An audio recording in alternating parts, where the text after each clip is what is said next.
Wala mag-i-enter ng pataas. Okay, sinabi ko, ang pataas, ang entry ay 4003 lang. So, papataas. Okay. Tapos 13, kunin mo hanggang 23. Bahala ka na. Okay. 17, 23.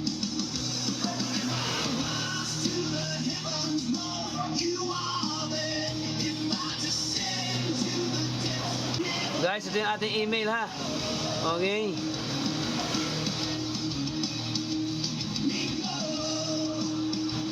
Huwag kayong mag-i-enter dyan sa loob na yan, guys. Okay. Kaya lang, okay.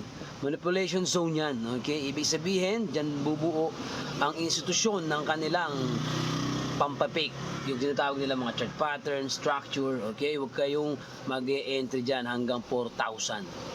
Okay, 77 pataas hanggang 4,000. Danger zone niya, kulay pula na yan. Okay? Huwag kayong mag-i-enter dyan. Sa loob na yan. Dyan sila bubuo ng structure. Breakout sila ngayon. Asian session, accumulation. Sasalubungin ng London para doon lahat itrap. Lahat ng may gustong may bias. Okay? Kaya pansinin nyo pag London, puro fake breakout dahil hindi nila tinutuloy. Picha yung kandila. Mababasa nyo yan, ibig sabihin ng precoce, yung reading candle, yung wick na mga iniiwan, yung body candle, yung volume na binibigay.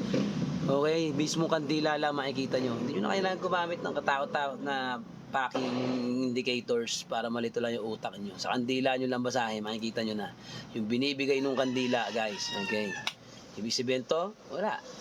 Mabagal, tama. Okay, walang institusyon. Mahaba wick, walang volume, di ba? Small body, walang volume.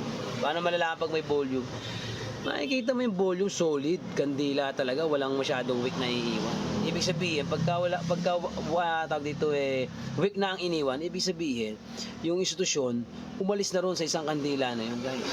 Ganun sila mag-build sa loob ng ating precoce box ng structure, chart pattern, trend line. Okay? Kaya di tayo nag-i-entry doon.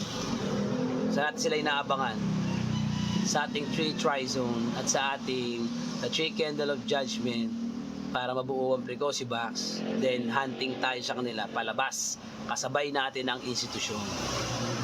Okay? Intindihan nyo, guys. At dito na magtatapos ang ating Asian session. This once again, guys. At dito na muli magtatapos ang ating Asian session 11/4/2025.